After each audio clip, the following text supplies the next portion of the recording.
Et oui, et oui, et oui, et oui, et oui, ça y est, le vote de confiance a été fait, a été prononcé, et la sentence est irrévocable, comme dirait Denis Brognard.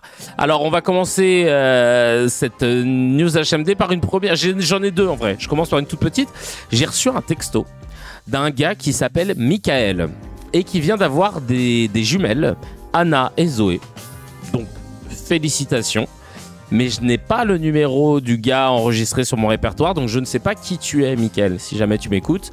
Mais en tout cas, on te félicite pour tes jumelles, Anna et Zoé. Voilà, les cracks sont super contents. C'était le petit message que je passe. Si jamais tu peux te manifester, ça me ferait plaisir. Et je suis désolé d'avance si vraiment t'es un gars sûr et que j'ai pas ton numéro. Vraiment, je suis désolé. Ensuite, la news HMD du jour. François Bayrou ne sera plus là dès demain. Il va remettre sa démission. Ça y est, on se débarrasse de ce Premier ministre qui a été... tu vois, moi, j'aurais préféré qu'il soit genre inutile dans le sens... Il fait rien, il dit rien. Tu vois. Mais là, c'est pire. Sous ses airs un peu... tu sais, un peu benet, un peu sympatoche... Même si là, on l'a vu sous un autre jour. Hein. Mais tu vois, à cause des guignols, on l'a toujours un peu dépeint comme le gars qui disait « Mais ma mémé de bannière de Bigorre », tout ça, on avait ce truc-là. Mais là, on a vu l'odieux personnage que c'était, le vrai bâtard, n'ayons pas peur des mots, hein, notamment avec Betaram, où il nous a fait froid dans le dos, avec ces termes type, ces expressions type... impression de submersion migratoire, avec son obsession sur la dette et comment il l'a mal raconté en comparant la dette du pays à la dette d'un ménage, alors que c'est faux. Toutes ces choses-là, je peux te dire que non, là on s'est dit ah ouais, le personnage il est bien dark, il est bien bresson. Je vais résumer pour celles et ceux qui étaient un petit peu à côté de ce qui s'est passé, qui savent pas exactement ce qu'est le vote de confiance, etc. Et pourquoi Bayrou l'a fait. Alors Bayrou, c'est simple, hein, il était désavoué par tout le monde et il avait pas envie de lâcher le steak pour autant. Et finalement, bon, il s'est dit, vas-y, le 10 septembre, il va y avoir un gros mouvement de grève générale. Peut-être qu'il avait envie de pas être celui qui va se faire critiquer là-dessus sur la gestion, parce que ils savent pas un peu dans quel sens ça va partir. Donc, à mon avis, il s'est dit, ouais, tu sais quoi, je vais faire le vote de confiance. C'est une façon de pas démissionner pour montrer que moi, j'abandonne pas, mais que si on me fait pas confiance, je serai obligé de démissionner parce que la loi le dit. Alors, excusez-moi, petit coup de bâillement. Le vote de confiance, dès que je parle de Bayrou, tu vois, Bayrou, tu vois, voilà, je baille et je deviens roux. Alors, le vote de confiance, en politique française, c'est quoi le vote de confiance? C'est quand un gouvernement est nommé, le Premier ministre peut demander à l'Assemblée nationale de voter une résolution qui dit en gros, est-ce que vous nous soutenez ou non? Voilà, c'est une manière de légitimer sa majorité. C'est l'article 49 alinéa 1 de la Constitution de la 5e République. Et donc, en gros, le Premier ministre fait une déclaration de politique générale, les députés débattent, puis ils votent pour ou contre. Voilà, ils ont un petit papier que je vais vous montrer juste là et ils doivent cocher une case, voilà, pour ou contre et puis c'est tout d'ailleurs, hein. C'est exactement comme ça que ça se passe. S'il y a une majorité absolue de voix exprimées pour, le gouvernement est confirmé, donc il n'y a rien qui bouge. S'il y a une majorité de contre, ça veut dire que le gouvernement n'aura pas obtenu la confiance. Ah, vous n'avez pas vu? Ah merde, attends, tu fais bien de me le dire en fait. Hein. J'ai pas vérifié ce petit truc-là à tous les coups. Alors attends, je recommence. Je vais vous montrer. Alors, ah bah ouais, tu vois, je suis vraiment un connard. Voilà, normalement là c'est bon. Donc voilà, c'est ce petit truc. C'est ce petit truc, ce petit papier, tout simplement. J'ai pris au hasard celui de Raphaël Arnaud. Voilà, j'aurais pu en prendre un autre. Hein. J'ai pris au hasard celui d'un député qui me suit sur X. Voilà, vraiment au hasard. Donc voilà, tu votes, tu tu coches pour ou contre. Voilà, tout simplement. Maintenant, là, ce qui s'est passé, c'est qu'une majorité des gens ont voté, des députés, pardon, ont voté contre. Donc, le Premier ministre et le gouvernement est obligé de démissionner. Voilà, tout simplement. C'est donc la suite qui va être intéressante parce que justement, c'est un peu le tu nous suis pas. Et donc là, on a vu qu'on ne le suivrait pas et que c'est une façon aussi d'exprimer son mécontentement. Et maintenant, on va avoir un nouveau ou une nouvelle première ministre et qui va devoir composer un nouveau gouvernement. On va voir ce que ça donne. C'est vrai que ce qu'ont évoqué les gens qui ont pris la parole, parce que tous les chefs de groupe de chaque groupe de députés se sont retrouvés à faire un petit discours, et c'était un peu un roast de François Bayrou. C'est assez marrant parce que lui, alors dans le roast, je sais pas si vous connaissez cette pratique américaine et de cette émission sur Comédie Centrale. En gros, t'as un invité qui est là, assis sur un siège, et plein d'autres comédiens, comédiennes, personnalités publiques, etc., qui viennent vanner à tour de rôle le gars, mais vénère. Hein. Et lui, il n'a pas le droit de répondre. Le gars ou la nana. Et c'est à la fin que le guest répond à tout le monde. Bon, bah là, c'était l'inverse. En gros, il a fait d'abord son message. Enfin, quoique, après, il a répondu un petit peu après. Macron pourrait ensuite, effectivement, Wafifo, dissoudre une nouvelle fois l'Assemblée nationale. Et donc, ça voudrait dire de nouvelles législatives. Pas sûr qu'il le fasse, mais il y a peut-être moyen. Et surtout, les gens, maintenant, veulent qu'il y ait une motion de censure, une motion de destitution du président. Parce qu'en fait, tout ce qu'on fait là depuis le début, c'est parce qu'on n'est pas content d'un gars, c'est Macron. Mais il n'y a que lui qui y croit. Il n'y a que lui qui se dit non, moi je resterai jusqu'au bout. Et tu sais, j'en parlais juste avant avec Gaëlle, ma chérie, je lui disais c'est marrant comment les politiques adorent citer De Gaulle. Il y en a encore qui l'ont fait là, comme Laurent Wauquiez tout à l'heure là, à l'Assemblée nationale. Ils adorent citer De Gaulle. Ils adorent dire De Gaulle ci, De Gaulle ça, etc. Mais ils omettent de préciser la chose la plus importante, à mon sens, qui caractérise la parole d'un De Gaulle. Merci Sochaga, merci beaucoup.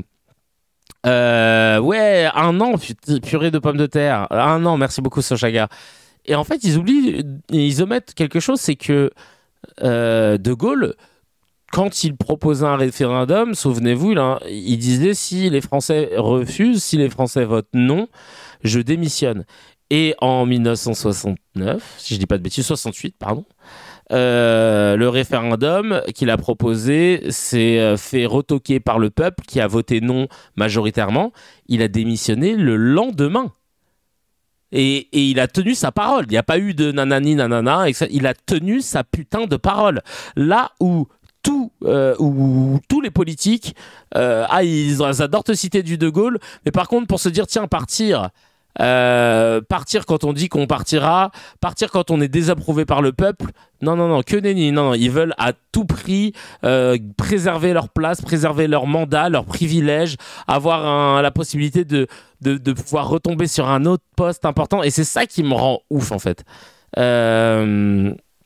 La chef des racistes a dit dans son discours, n'est pas De Gaulle qui veut. Ah bah c'est clair. Ça c'est clair. Ah bah ça c'est clair. Alors Bayrou a fait un long discours. D'ailleurs j'ai vu un tweet très drôle qui disait Bayrou commencera son discours à 15h et le finira en 2027. Alors je vais vous le résumer, hein, c'est 43 minutes parce que évidemment 43 minutes de Bayrou c'est environ en température ressentie en temps ressenti c'est du 3 heures. En gros, il a dit qu'il y avait une urgence de la situation financière. Bayrou, il a insisté sur la gravité de la dette publique française en déclarant que le pronostic vital du pays est engagé. Ouais, j'adore. Alors que tous les économistes lui disent Chacal, c'est pas vrai. On va bien. Mais non, il faut qu'on mette à tout prix l'emphase sur c'est chaud, quoi. On va mourir, on va mourir, c'est toujours plus, exactement. Donc voilà, le pronostic vital du pays est engagé en raison du surendettement. Il a comparé la dépendance aux créanciers à une perte de liberté nationale. Il a souligné que la France était au bord de la falaise et que ne rien faire serait le plus grand risque. Là, il a dit que c'était l'épreuve de vérité. Il a assumé avoir voulu ce vote de confiance en accord avec le président Emmanuel Macron, le qualifiant d'épreuve de vérité. Il a défendu cette démarche comme nécessaire pour confronter les défis structurels malgré les critiques, etc. Sur son plan budgétaire, alors Bayrou, il a présenté un projet, toujours là de ces 44 milliards d'euros d'économie, là 43-44. Pour 2026, avec une volonté de réduire le déficit public, etc. Donc il a appelé à la contribution accrue des plus hauts revenus et à lutter contre l'optimisation fiscale jugée inéquitable, même s'il a eu des petits propos après, vous allez voir, concernant les riches.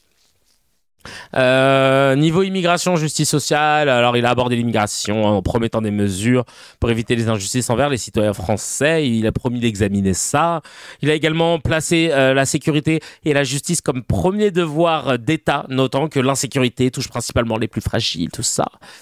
Et il a mentionné aussi que l'augmentation du budget militaire pour renforcer les armées, en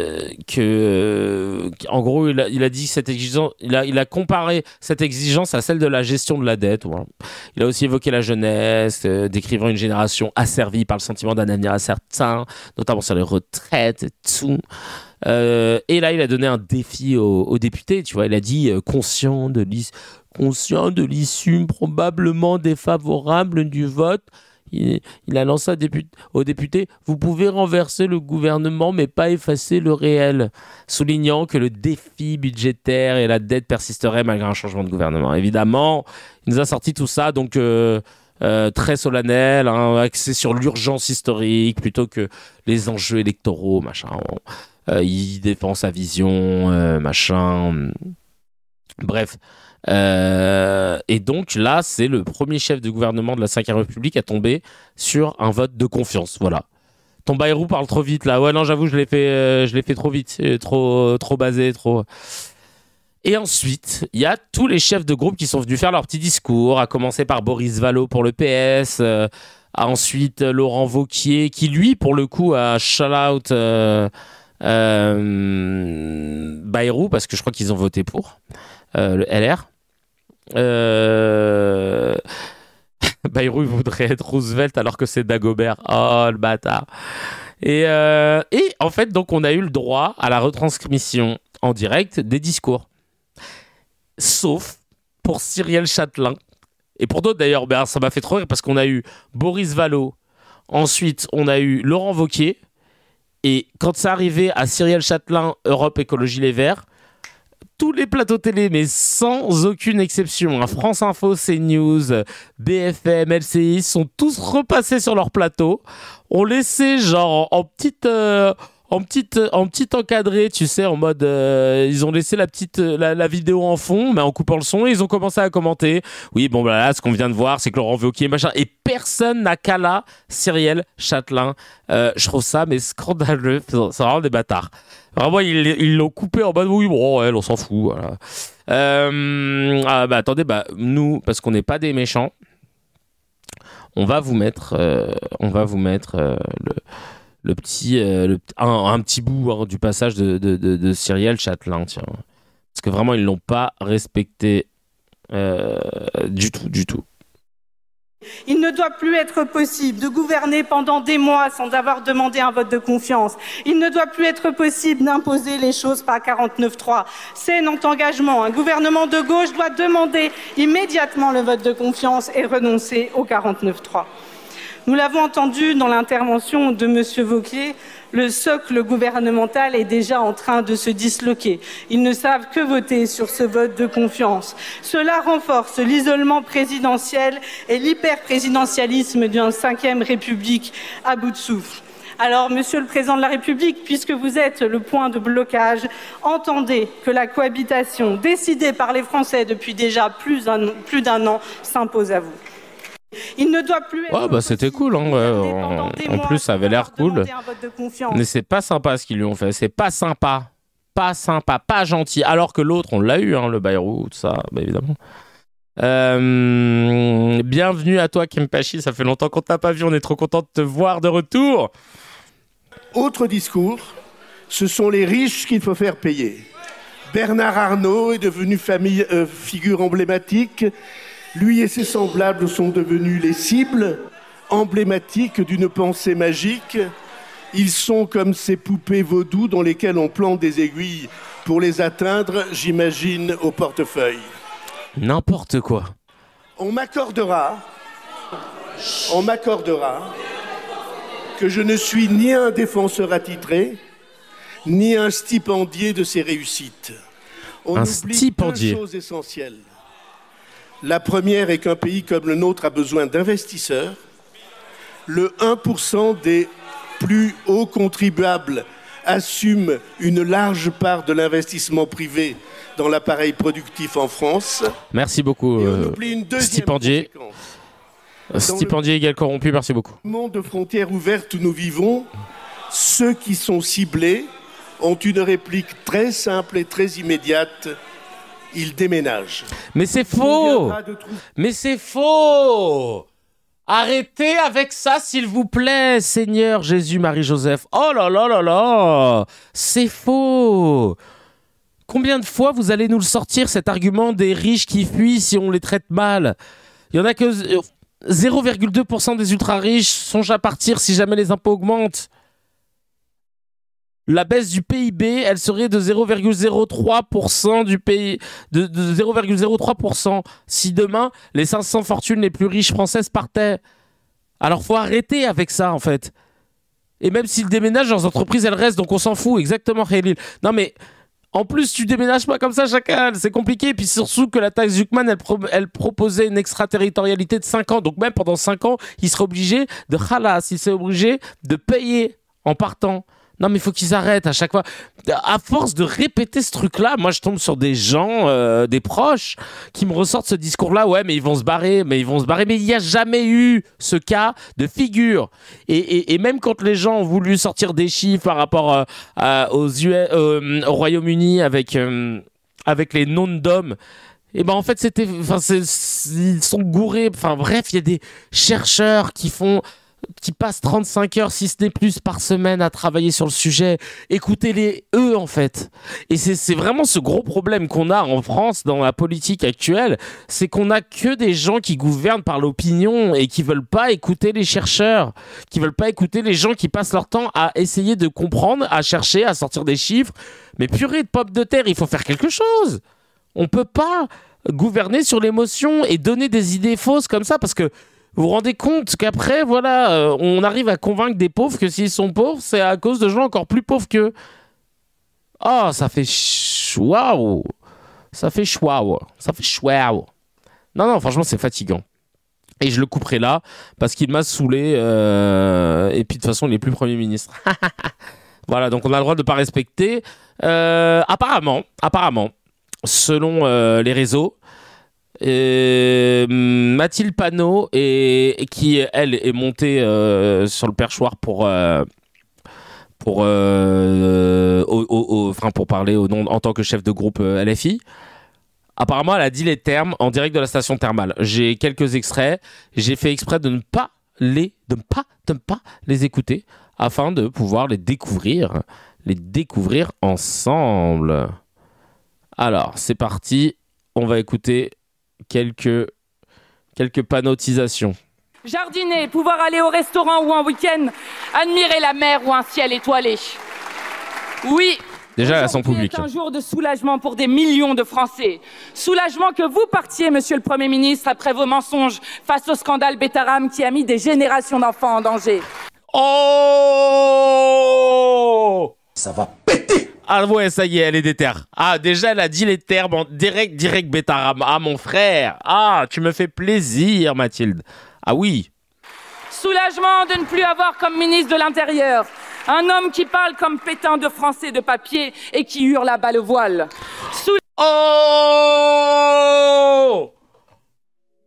De pommes de terre, mais c'est pas vrai, ça. Oh là là, j'en ai perdu mon stream deck là, carrément j'ai changé de scène. Oh là là. Oh là là là là là là. Soulagement que vous emportiez dans votre chute, votre projet de budget cruel et injuste qui visait à dépouiller le peuple de France. Car vous n'êtes pas seulement une imposture, mais un danger pour le pays. La violence de votre politique s'abat dès le berceau. Plus de 2000 enfants naissent, vivent et meurent dans la rue, aux côtés des 350 000 sans-abri du jamais vu depuis l'après-guerre. Notre taux de mortalité infantile est l'un des plus élevés d'Europe. La maladie du scorbut que l'on croyait enrayée depuis un siècle atteint aujourd'hui de jeunes enfants. Oh. Vous n'avez pas dépensé un centime pour protéger les enfants des violences sexuelles, et ce alors que 3 enfants par classe seraient victimes d'inceste. Vous n'avez rien fait pour démarchandiser le secteur de la petite enfance. Pire, Madame Berger a copiné avec les lobbies des crèches privées. Oh purée de pommes de terre, mais c'est pas vrai ça. Ces milliers d'enfants en situation de handicap privés de scolarisation. C'est vrai que ça, on n'a pas assez insisté sur cette histoire d'Aurore Berger là qui a menti sous serment concernant ce... J'ai essayé de trouver des trucs là-dessus là. La suite de ce sujet de ouf. Vas-y Mathilde, chope-le. T'as un ancien. Ça c'est pas une ref au film How High, méthode Man Redman. Chope-le. La rentrée, faute d'accompagnatrice. Le macronisme est une fabrique de maltraitance infantile, mais à vous suivre, ces enfants-là n'avaient qu'à hériter. C'est ce qu'Emmanuel Macron avait oublié de préciser. Avec vous, l'argent ne ruisselle qu'à la naissance, sur les bien-nés. Vous avez fait de la France une société de caste archaïque, où l'héritage concentre 60% du patrimoine national. Comme au 19e siècle, les 10% des plus riches concentrent 80% des actifs financiers et professionnels. C'est énorme. Quand même qu'on se pose un peu sur ce bail, c'est énorme, énorme. Oh là là là là, purée de pommes de terre, mais c'est pas vrai. Mais comment vous en vouloir? Vous en faites partie. Pour être dans ces gouvernements très courts mais très sélects, il faut posséder au minimum 3 logements. Il faut de préférence être millionnaire, comme c'est le cas de 22 de vos ministres, qui ont généralement hérité de leur fortune. 104... Aïe, aïe, aïe, aïe, aïe. Oh purée de pommes de terre, mais c'est pas vrai ça. Ah là là, là ça va péter. Péter millions d'euros. C'est le patrimoine cumulé des ministres au pouvoir. La vérité de votre... Non, j'avoue, par contre, là, les ministres, c'est chaud. Hein. Vous vous rappelez, la dernière fois, on avait commenté le truc. Ils ont des patrimoines, t'as peur, c'est trop. Enfin, il y a un moment où tu te dis, eux, genre, ils prennent des décisions pour tout le monde. Non, frère. C'est encore une fois la même allégorie que la dernière fois. Quand je disais, c'est comme si t'avais un groupe d'éléphants qui devaient prendre des décisions pour un pays rempli de souris et de poissons. Voilà. Ils n'ont pas la même réalité. Vraiment, là, clairement, je comprends pas. Votre politique se trouve là. Mais vous n'êtes pas les seuls. L'extrême droite, votre assurance vie, apprend beaucoup de vous. La Le Penny, qui a refusé par 8 fois de voter la censure de votre gouvernement et qui a empêché la discussion de la décision. Ah non. Jardiner, pouvoir aller... y a pas de... On veut la suite, là. Oh. Attends, parce qu'elle a tellement dit les termes. Aujourd'hui est un jour de soulagement pour des millions de Français. Soulagement que vous partiez, monsieur le Premier ministre, après vos mensonges face au scandale Betterrame. Ah bah non, mais ça, on l'avait déjà dit. Attends, mais il y en a d'autres, des phases. Ah, il a repris la parole à un moment en plus, Bayrou. Ah, c'est drôle. Moi, ont été, pour le Premier ministre, des mois de profond bonheur, parce que nous avons réussi contre tous les pronostics. Bien vu, Nafta. C'est comme si des chats devaient prendre des décisions pour des souris. Putain, mais t'as dead ça, c'est exactement ça. A formé une équipe. Je sais pas pourquoi je force avec cette histoire de souris et d'éléphants. Il y avait beaucoup de poids lourds, beaucoup de les poids lourds, tu parles de what? Solidarité, beaucoup d'amitié, et qui n'a pas eu une seule crise, une seule tension. Pendant il a trop envie de faire un discours en mode c'est émouvant, tu sais, alors qu'il n'y a aucune affinité avec qui que ce soit. 9 mois que nous avons vécu ensemble. Ouais, non, c'est chiant. T'es chiant. Moi, je veux du panneau, là. Attends, on a eu Attal, qu'est-ce qu'il a dit celui-là? Le monde avance et la France ne peut rester à quai. Chaque mois de blocage, ce sont des années perdues par rapport aux autres nations. Chaque mois d'incertitude ou d'indécision, c'est une hypothèque plus forte sur l'avenir des Français. Alors bien sûr, malgré cela, certains font le choix de la politique de la terre brûlée. Cette politique de la terre brûlée qui consiste à faire passer leurs intérêts propres avant ceux des Français. Bah ton gars, Macron, c'est ce qu'il a fait. Hein. Terre brûlée, il a cru que j'ai jeté une grenade dans les jambes et je vais voir comment ça prend. Voilà.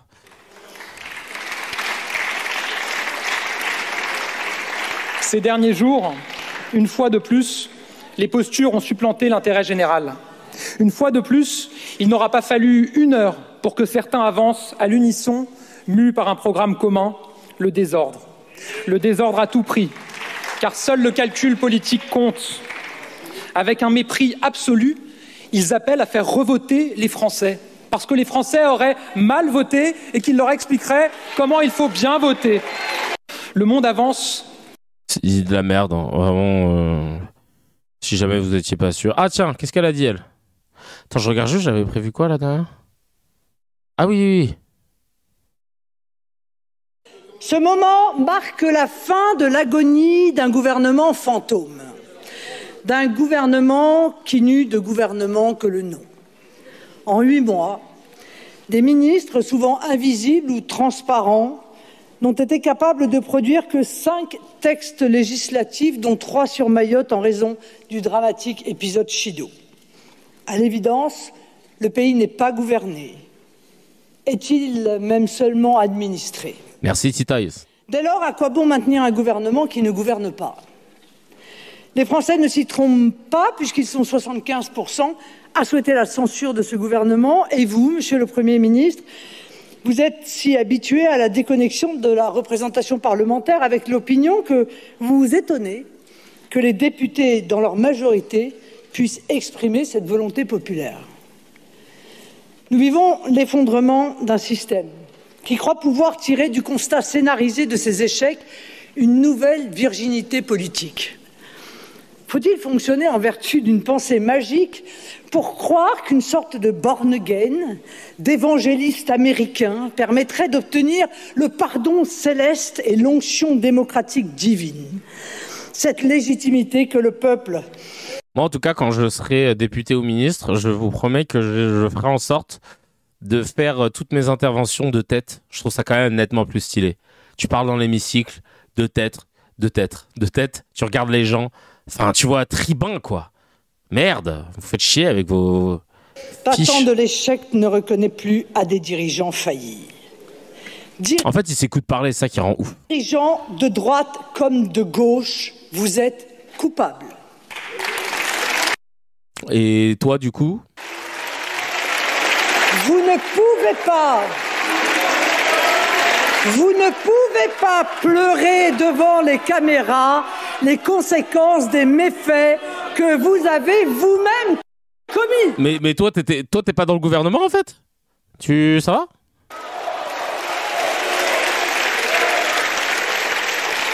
Curieux procédé, en effet, de brandir les dettes dont on est comptable, les déficits dont on est responsable. Bah, cousine, là, rends l'argent déjà, cousine. Rends l'argent déjà. Comment tu peux parler? On aura une vidéo tout à l'heure après là-dessus. L'effondrement général dont on est coupable pour chercher à obtenir la confiance du Parlement. Non mais rends l'argent. C'est ça qui me rend ouf avec les politiques, c'est comment ils ont cette facilité à faire des dingueries et à te parler comme s'ils étaient tout blancs, tu sais. Alors oui, majoritairement ils sont tous blancs, ouais c'est vrai. Très bonne vanne. Mais non mais comment ils peuvent se dire comment tu peux avoir l'audace et le culot de faire comme si tu n'avais pas détourné 4 millions d'euros, de faire comme si tu n'avais pas, t'avais pas fait des emplois fictifs. Non, mais je comprends pas. Moi, ça me rend ouf. Oui, elle a désigné la droite et la gauche dont elle s'exclut. Donc, confirmation par elle-même qu'elle est d'extrême droite. Bah oui, c'est clair. Elle a exclu la droite, la gauche. Donc, c'est-à-dire quoi, cousine? Toi, soit t'es du centre, t'es macroniste. Et auquel cas, bah, ça confirme ce qu'on pensait. Soit t'es d'extrême droite. Non, mais vraiment, ça me dégoûte. Ça me dégoûte. Ça me dégoûte. Hâte de pouvoir faire quelque chose. Je sais pas quoi, hein, mais j'ai hâte de pouvoir faire quelque chose parce que franchement, ça me vénère. Tout ça pour que, voilà, au final, ce qu'on peut retenir de tout ça, c'est que Mathilde Panot a dead ça. Et je me serais bien fait d'autres vidéos de Mathilde Panot parce que franchement, elle a dead ça, mais on a plein d'autres choses à voir. Et surtout, bon, Bayrou out. Betaram, on n'oubliera pas parce que moi, ça reste le premier truc pour lequel je me suis dit, mais en fait, Chacal, tout le reste, limite, que c'est désuet. C'est déjà grave, mais c'est désuet par rapport à ça.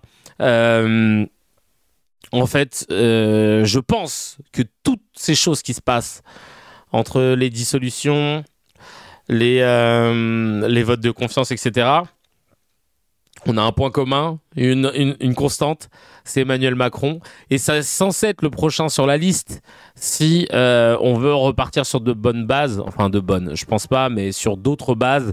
Parce que Macron, là, il y a un moment, si tu veux être un grand homme, hein, à l'instar de Gaulle, écoute le peuple. Tu vois bien qu'il n'approuve aucune chose, aucune personne que tu mets en place, aucune proposition. Frère, casse-ouate. Casse-ouate, tu dois sauter, clairement. Voilà. Chacal, si tu as kiffé l'épisode, appuie sur abonne-toi, mets un petit j'aime et clique sur la cloche, ça fait plaisir. Pour voir l'épisode en entier, c'est sur la chaîne CKR Replay que ça se passe. Il y a le lien dans la description et évidemment, l'épisode en entier est disponible sur toutes les plateformes de podcast, Spotify, Apple, Deezer.